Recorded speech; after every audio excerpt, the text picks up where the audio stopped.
Shalom Aleihim. Ya, Bapak Yahweh terus memberkati kehidupan Bapak Ibu semua.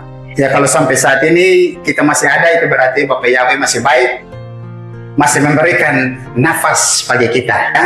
Oleh karena itu Bapak Ibu, di Sabat ini saya mengambil tema untuk kita renungkan secara bersama-sama.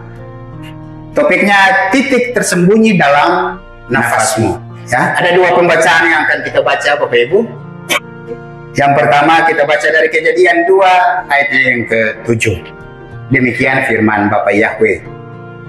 Dan Yahweh Elohim membentuk manusia dari debu tanah, lalu dia menghembuskan nafas kehidupan ke dalam lubang hidungnya, dan manusia itu menjadi jiwa yang hidup. Pembacaan yang kedua di dalam Roma 8 ayatnya yang ke-11.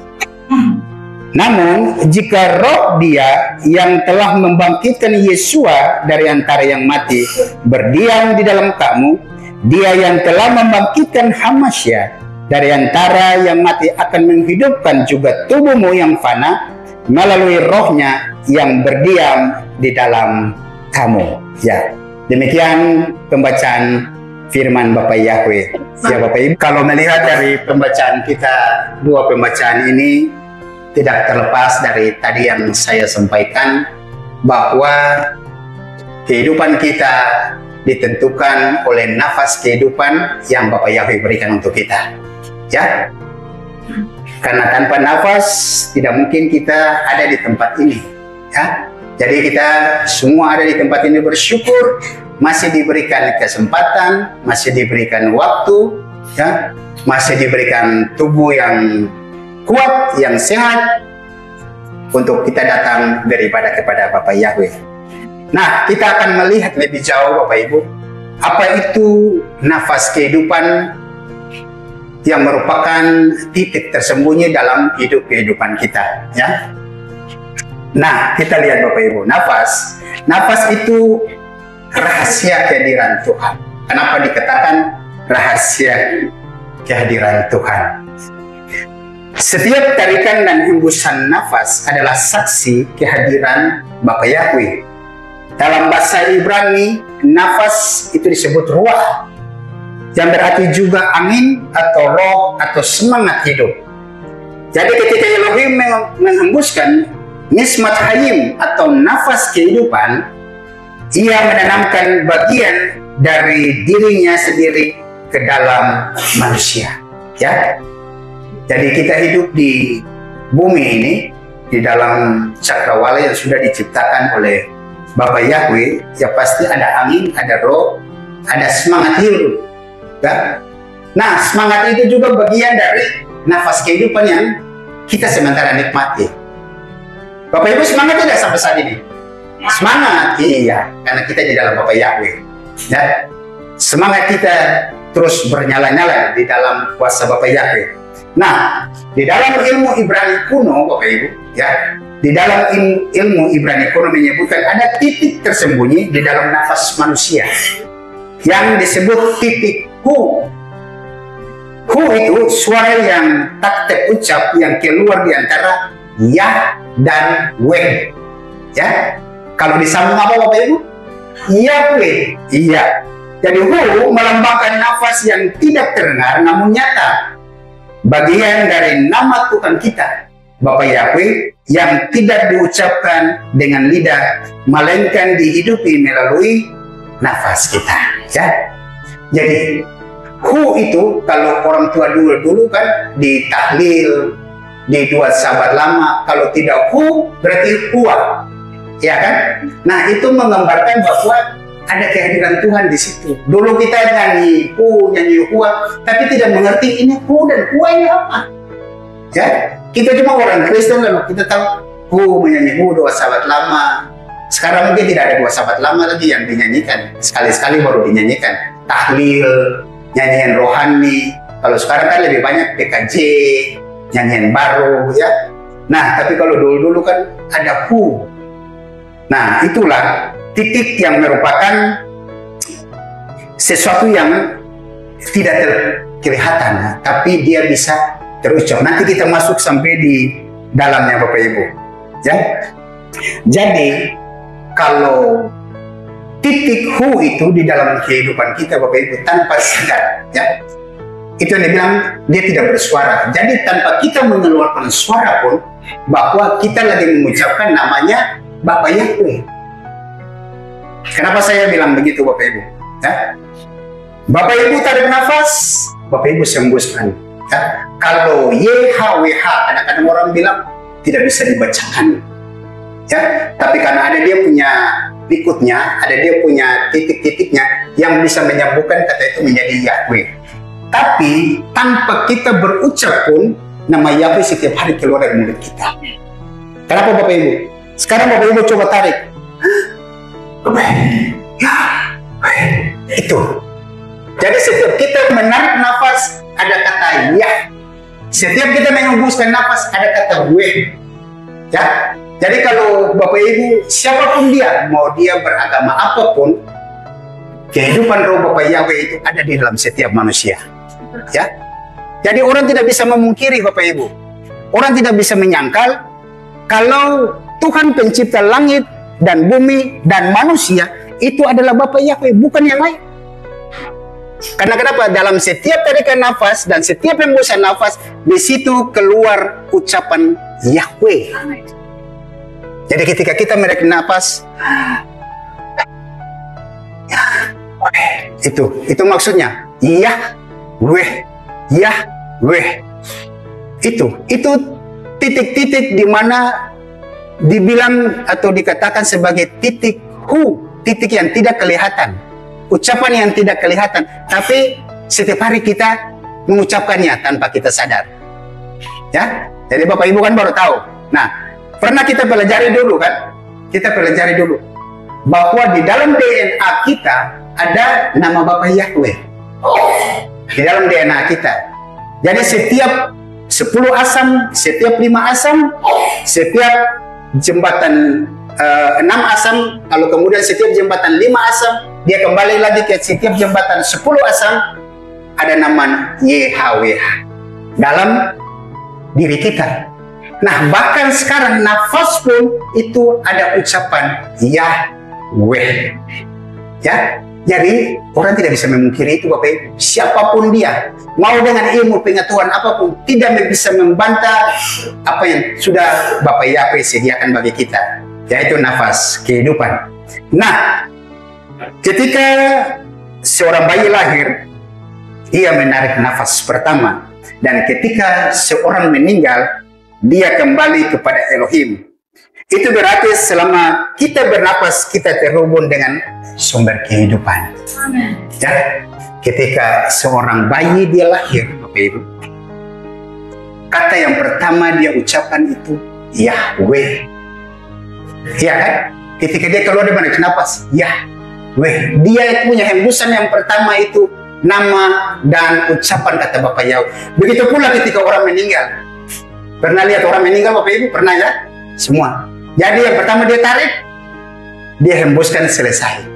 Jadi dia tarik nafas Yahweh, selesai. Jadi ketika dia lahir dan ketika dia meninggal, nama Bapak Yahweh terus disebut. Makanya dibilang selama kita masih hidup, nama Yahweh tetap keluar dari mulut kita, tetap disebutkan oleh mulut kita tanpa kita sadari atau tanpa perlu kita pelajari dengan ilmu pengetahuan. Nah, di dalam Pengkhotbah 12 ayat 7 katakan, maka debu akan kembali ke tanah seperti yang ada, dan roh kembali kepada Elohim yang telah mengaruniakannya. Ya, karena kita diciptakan dari debu tanah. Kalau Bapak Ibu lihat debu, jadi kita harus pahami dulu Bapak Ibu, yang kita diciptakan ini dari debu.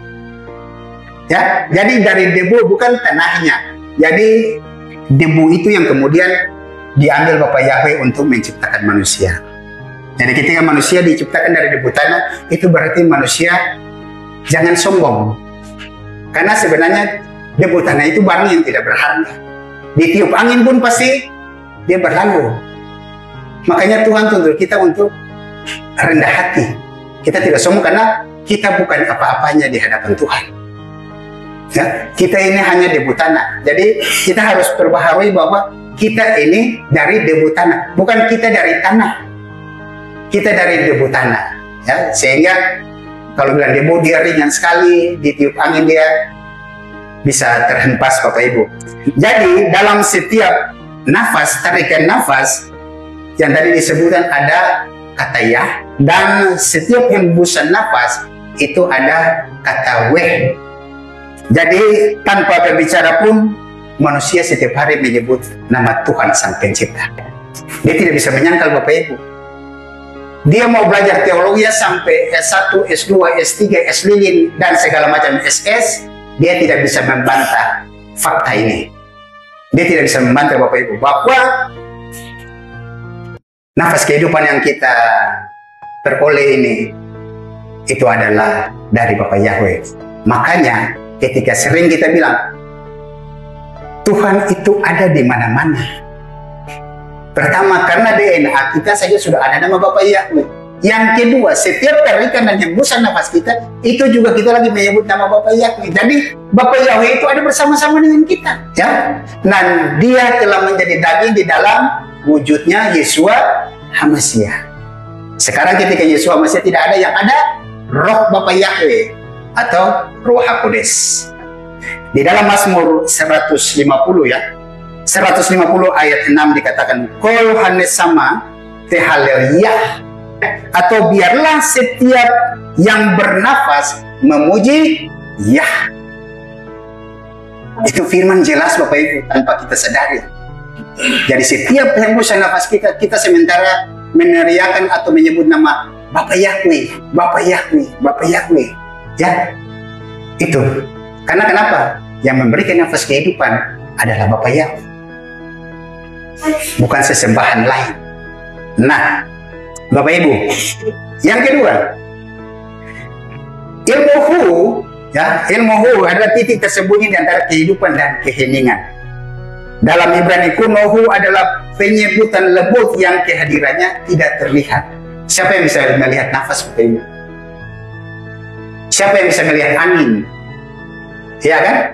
Tidak ada yang bisa melihat. Karena hu berasal dari kata Ibrani hu, yang berarti dia. Dia itu merujuk kepada Bapak Yahweh.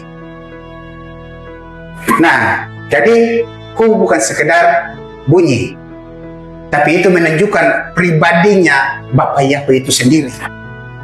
Ya? Itu adalah sebuah energi kesadaran di dalam spiritual kerohanian kita. Nah, titik tenang di antara dua nafas yang tadi saya katakan. Titik tenang di antara dua nafas yang menarik dan nafas yang menghembuskan. Jadi dua titik nafas. Ketika kita tarik nafas, ya. Ketika kita menghembuskan nafas, weh. Ya.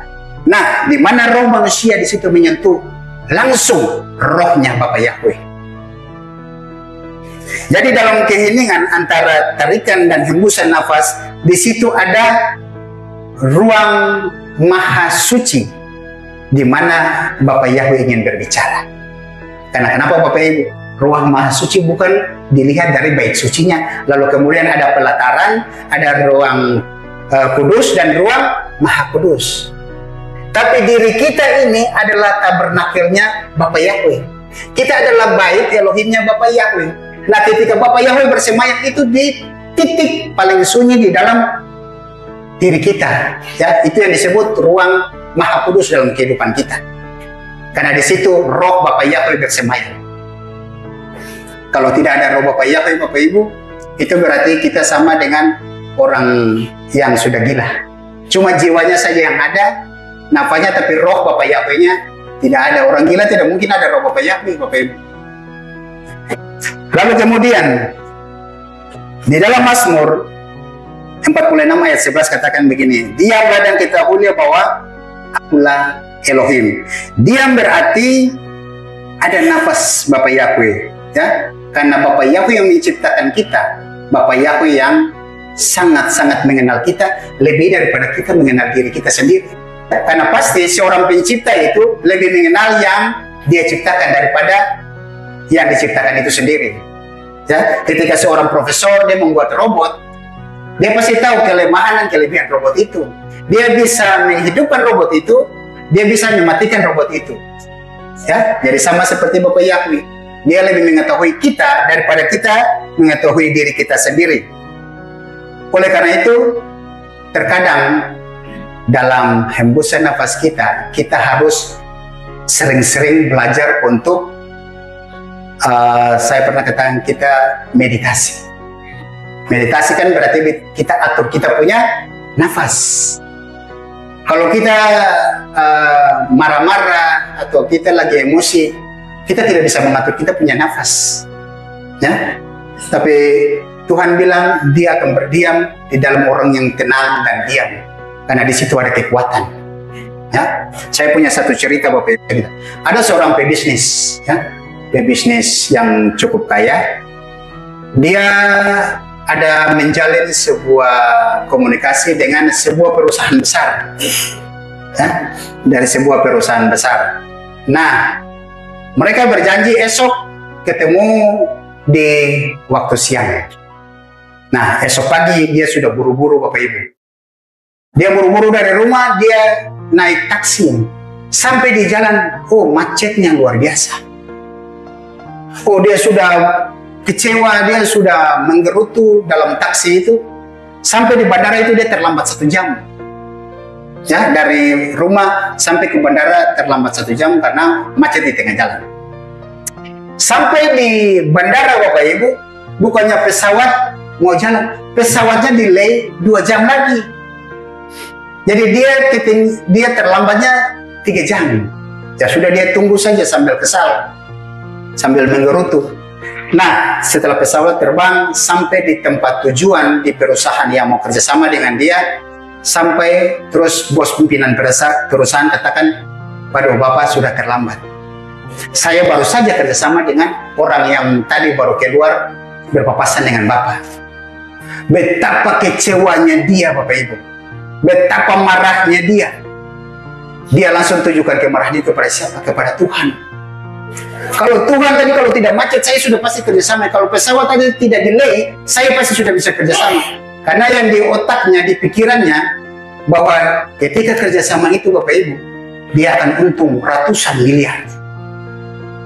Nah, akhirnya dia kembali pulang dengan kekecewaan yang sangat mendalam dan sangat besar. Sampai di rumah, dia kemudian duduk tenang, dia merenung, dia tarik nafas dalam-dalam, dia menghembuskan, ya, 1 hari. Jadi dia masih terngiang, dia berusaha untuk mengendalikan emosinya. Sekarang Bapak Ibu, kalau saya katakan, ketika Bapak Ibu lagi emosi, lagi marah, tapi kemudian coba Bapak Ibu ajarkan, tarik nafas pelan-pelan, lalu hembuskan, marahnya reda atau tidak? Pasti dia perlahan-lahan turun. Iya, karena kenapa?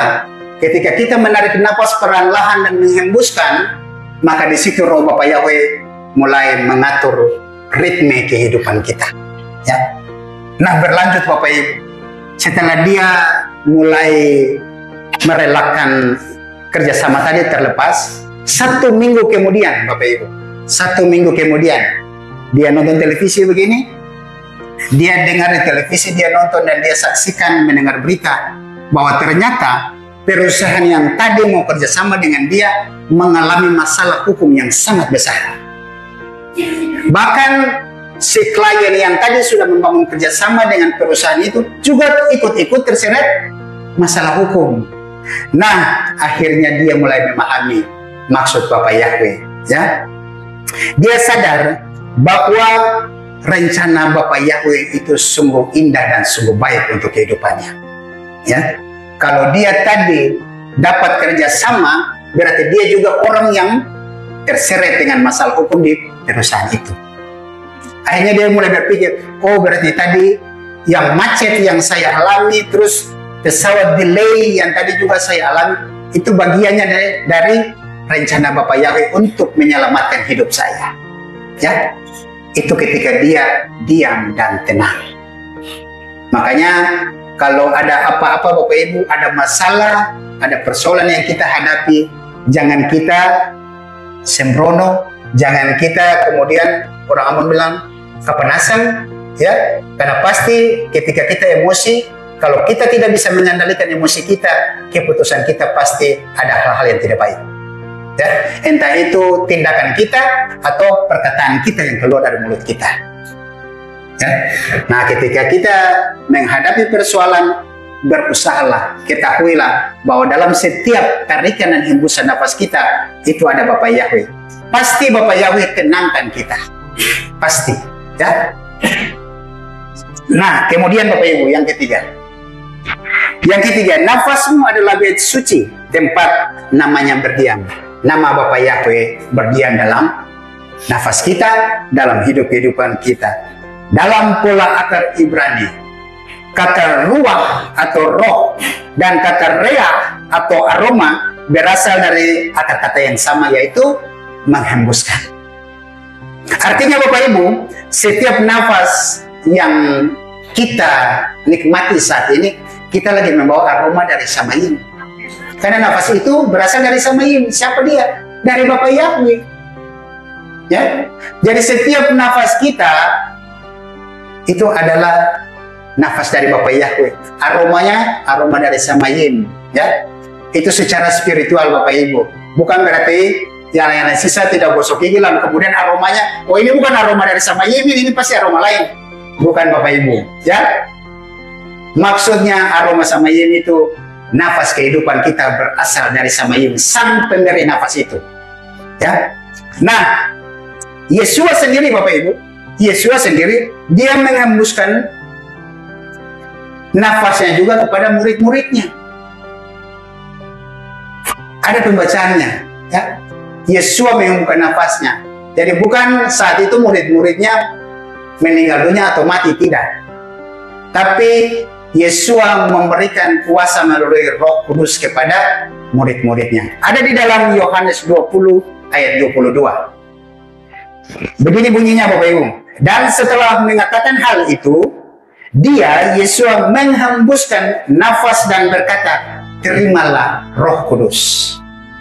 Saat dia bersama-sama dengan para muridnya. Sekali lagi saya bacakan di dalam Yohanes 20 ayat 22. Dan setelah mengatakan hal itu, dia menghembuskan nafas dan berkata, terimalah Roh Kudus.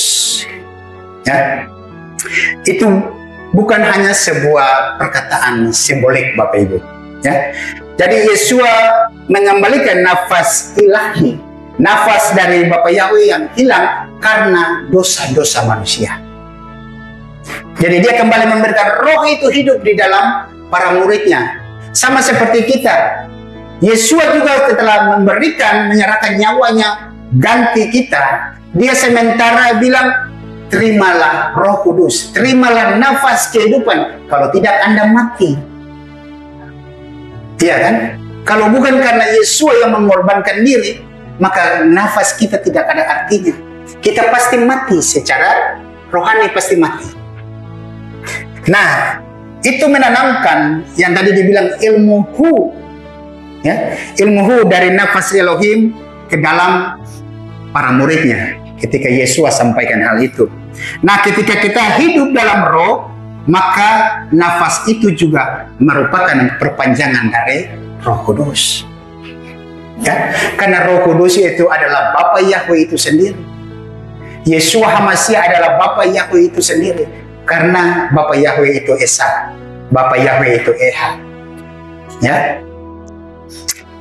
Jadi ketika segala sesuatu yang berada dalam kehidupan kita Bapak Ibu, itu berarti kita mengingat-ingat apa yang kita ucapkan. Jadi ketika kita emosi, segera kita kendalikan emosi kita. Ketika kita marah, segera kendalikan amarah kita. Jangan sampai nafas kehidupan yang Bapak Yahweh yang berikan untuk kita, yang keluar itu kata-kata cacian, kata-kata makian, kata-kata yang negatif. Itu sama kita lagi mencebarkan nama Bapak Yahweh. Ya, sekali lagi saya ingatkan bahwa setiap tarikan nafas dan hembusan nafas ada nama Bapak Yahweh. Jadi kalau kita kasih keluar kata-kata yang tidak baik kepada siapa saja, itu berarti kita lagi mencemarkan nama Bapak Yahweh. Kita bukan batu, ya, Kita bukan tembok lalu yang tidak ada nafas. Selama kita bernafas, kita lagi menyebut nama Bapa Yahweh. Makanya setiap nafas kata yang keluar dari mulut kita harus berhati-hati, ya. Jangan sampai kita mencemarkan nama Bapa Yahweh dengan nafas yang Bapa Yahweh berikan bagi kita. Nah, ada satu cerita lagi Bapak Ibu, ya, tentang nafas ini. Ada seorang raja yang kaya raya, ya, yang terkenal, yang punya kekuasaannya luas sekali. Dia memanggil semua tabib di negeri, taruh kita bilang negeri Konoha lah, ya, negeri Konoha. Dia panggil semua tabib, lalu kemudian bilang, silakan kalian semua cari ramuan untuk memperpanjang hidup saya. Karena dia sudah tua, dia sudah di tempat tidur. Nah, semua tabib itu berusaha keras untuk mencari ramuan, entah itu daun-daunan, entah itu kayu-kayuan, entah itu air yang paling langka sekalipun, cari sampai di gunung lembah, mereka dapat ternyata minum juga tidak memperbarui, tidak membuat raja itu sehat. Ya, raja masih tetap sakit. Lalu kemudian ada satu orang tua, ya, ada satu orang tua yang sederhana, dia datang kepada raja. Dia katakan gini, tuanku, hidupmu tidak tergantung pada ramuan apapun, ya. Tapi hidupmu, nafas yang keluar dari lubang hidungmu adalah anugerah dari Sang Pencipta. Nah, lalu kemudian lelaki tua ini melanjutkan, raja, selama nafas itu masih ada, selama hidupmu masih berarti, itu berarti pemberi nafas masih menyayangi engkau, ya. Tetapi ketika sang pemberi nafas menariknya, maka kekayaanmu, kemegahanmu, perbuatan tanganmu tidak ada artinya, ya, tidak ada artinya. Nah, lalu kemudian raja itu akhirnya dia menunduk, dia menyadari bahwa setiap apa yang dia kerjakan tanpa nafas tidak ada artinya. Kemudian dia naik dia punya balkon istana, dia menutup mata, dia tenang, dia tarik nafas, dia menghembuskan nafas, lalu dia katakan seperti ini, ya Tuhan Elohimku, karena hari ini engkau masih mempercayakan aku satu nafas kehidupan. Ya, jadi setiap kita menarik dan menghembuskan nafas, kita lagi menarik satu kehidupan dalam kehidupan kita. Ya, sebab kalau kita tidak bisa tarik nafas dan hembuskan nafas, Bapak Ibu, itu berarti kita sudah berada di alam lain. Ya, itu berarti kita sudah berada di alam lain. Tetapi selama Bapak Yahweh masih memberikan nafas kehidupan, berarti Bapak Ibu dan saya masih tetap menikmati semangat dari Bapak Yahweh. Ya, masih menikmati semua yang ada yang diciptakan oleh Bapa Yahweh. Selama nafas, orang peribahasa bilang, selama nafas masih di kandung badan. Ya. Jadi pergunakan hidup kehidupan kita dengan nafas yang Bapa Yahweh berikan, supaya hidup kehidupan kita ini berarti di hadapan Bapa Yahweh. Nah, yang berikut Bapak Ibu, yang keempat, titik tersembunyi itu menjadi sumber kekuatan. Dalam tradisi Ibrani dan juga dalam banyak tradisi rohani timur dekat, titik tengah dada dianggap tempat roh Tuhan bersemayam. Titik tengah dada ini, makanya saya kasih tunjuk ini seperti ini. Dia di dalam hati kita. Bapa Yahweh menghidupi kita. Makanya kita juga harus menghidupinya. Menghidupi dalam apa? Menghidupi firman-Nya. Karena Bapa Yahweh dalam wujud Yesus Masiah, dia adalah firman yang hidup. Ya, simpan baik-baik firman itu dalam hati kita. Setiap pikiran kita harus ada firman dalam kehidupan kita. Makanya simpan roh Bapa Yahweh itu baik-baik di dalam hati kita. Makanya gambarnya seperti ini Bapak Ibu, di tengah-tengah dada atau lab, roh Tuhan bersemayam di dalam kehidupan kita. Nah, itu berarti ada kedamaian di dalam kekacauan apapun. Makanya ketika kita bernafas kan kita atur dada kita, nafas dada, ada nafas dada, ada nafas perut. Nah, yang kita atur polanya, pola nafas di dada bukan di perut. Karena disitulah tempat roh Bapa Yahweh bersemayam. Di situ ada kehadiran Bapa Yahweh dalam keheningan, karena dialah sumber kehidupan di dalam diri kita. Bapa Yahweh tidak hidup bersemayam di luar kita, dia di dalam diri kita. Ya, makanya dia bilang Tuhan itu ada di mana-mana. Karena dimanapun kita berada, selama kita masih bernafas, yaitu Bapa Yahweh ada di dalam kita. Kenapa Bapak Ibu? Karena Bapa Yahweh ciptakan kita serupa dan segambar dengan Bapa Yahweh itu sendiri. Walaupun kita punya wajah itu berbeda-beda ya Bapak Ibu, berbeda-beda tapi tetap satu dalam Bapa Yahweh. Ya, mau itu dia wajahnya perempuan, laki-laki, mau wajahnya bagaimana, berbeda-beda, tapi yang menciptakan kita satu, dan itu serupa dan segambar dengan Bapa Yahweh. Jadi ketika kita bilang orang jelek, loh itu dia serupa dan segambar dengan Bapa Yahweh. Bapa Yahweh menciptakan dia seperti itu. Ya, makanya roh Bapa Yahweh tetap ada di dalam setiap orang. Nah, kita harus sadari bahwa setiap nafas itu juga doa. Karena kenapa doa yang tadi saya bilang? Karena ada penyebutan nama Bapa Yahweh. Jadi setiap kita menyebut nama Bapa Yahweh, kita lagi sementara berdoa. Jadi setiap tarikan dan hembusan nafas kita sementara berdoa dalam hati. Ketika kita tarik, ya. Ketika kita hembuskan, weh. Ya, jadi kita harus pahami dua-dua itu. Nah, di antara dua nafas itu, kita membiarkan titik hu itu, titik dia sang pemberi hidup, dia yang adalah Bapa Yahweh itu sendiri hadir memenuhi di dalam hati kita. Nah, jangan gunakan nafas kita untuk sebuah hal yang tidak baik. Kita marah-marah yang tadi saya katakan, kita bergosip, atau kita mengeluh. Kita gunakan nafas kita untuk mengucapkan syukur. Kita gunakan nafas kita untuk mengucapkan berkat bagi diri kita, bagi orang lain. Ya, kita mengucap pakai nafas kita untuk memuji Bapa Yahweh. Ya, jangan pakai untuk hal-hal yang tidak baik, Bapak Ibu. Karena di situ ada kandungan namanya Bapa Yahweh. Mazmur 19 ayat 2 bilang begini, langit mewartakan kemuliaan Elohim dan cakrawala menyatakan perbuatan tangannya. Ya, sekali lagi, langit mewartakan kemuliaan Elohim dan cakrawala menyatakan perbuatan tangannya. Cakrawala, perhatikan kata cakrawala Bapak Ibu. Berarti di situ ada udara, ada kehidupan, ada energi yang membuat manusia tetap hidup. Ya. Saya ulang sekali lagi, saya katakan, perhatikan kata cakrawala. Karena di dalam cakrawala itu ada udara, ya, ada kehidupan dan ada energi yang membuat manusia tetap hidup. Kita hidupkan di dalam cakrawala nih Bapak Ibu.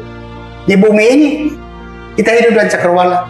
Di dalam cakrawala itu ada udara. Udara itu yang kita hirup. Kalau tidak ada udara, tidak ada oksigen, mana mungkin kita hidup. Itu berarti kita hidupnya di angkasa luar. Nah, pergunakan setiap hembusan nafas kita untuk memuliakan nama Bapa Yahweh. Ya? Karena ketika orang masuk rumah sakit, orang beli nafas. Bapak Ibu tahu orang beli nafas kan? Ketika mulai pakai oksigen itu beli nafas. Jadi ketika masih bernafas dengan normal, pergunakan nafas itu untuk mempermuliakan nama Bapa Yahweh. Jangan sampai kita membeli nafas. Ya. Nah, Bapak Ibu, jika hari ini kita menghadapi suatu masalah, kita menghadapi persoalan dalam kehidupan kita, ya, atau kita mengalami satu kondisi yang tidak menyenangkan diri kita, ya, saya ajarkan kita tenangkan diri Bapak Ibu, kita tahan dada kita tarik nafas kita perlahan-lahan, lalu kita hembuskan perlahan-lahan juga, ya. Selanjutnya, katakan begini Bapak Ibu. Roh Kudus, tolong saya. Selama nafas masih ada dalam tubuhku, pengharapanku hanya kepada Bapak Yahweh. Ya? Karena kehidupan saya akan terus naik, tidak akan pernah turun. Ya? Semua yang Bapak Yahweh buat, itu adalah yang terbaik untuk kehidupan saya. Ya Bapak Ibu? Jadi kalau ada masalah, ada perbuatan tidak menyenangkan, kalau memang tidak bisa di orang banyak, masuk dalam kamar, dalam rumah, tahan dada, hembus, tarik nafas, hembuskan nafas, lalu bilang Bapak Yahweh, tolong saya. Saya percaya Bapak Ibu, kalau Bapak Ibu buat hal demikian, apapun masalah yang Bapak Ibu hadapi, ya, walaupun itu dalam bentuk penyakit sekalipun, walaupun itu dalam bentuk masalah yang besar sekalipun, atau ada hati yang tidak senang, saat itu Bapak Yahweh kasih ketenangan dalam kehidupan kita. Ya. Jadi pulang kita belajar sama-sama. Kalau ada masalah, ingat yang saya katakan saat ini. Tarik nafas, hembuskan, supaya roh Bapak Yahweh mengatur ritme pola kehidupan kita. Ya. Nah, kesimpulannya seperti gini Bapak Ibu. Yang pertama, setiap kali engkau menarik nafas, ingatlah, engkau sedang mengucapkan nama Tuhan yang paling kudus. Bukan dengan kata, tetapi dengan hidupmu. Nama itu tersembunyi dalam setiap denyut nadi, setiap hembusan nafas, dan setiap ketika kita diam dan tenang. Ya. Yang berikut, di dalam Mazmur 119 ayat 51 katakan, engkau dekat ya Yahweh dan semua perintahmu itu benar. Ya. Artinya, selama kita masih bernafas, Bapak Yahweh selalu ada dekat dengan kita. Sebab dalam setiap nafasmu ada ada Yahweh, ada kehadiran Bapak Yahweh dalam kehidupan kita. Demikian firman Bapak Yahweh. Bapak Yahweh memberkati kita semua. Mari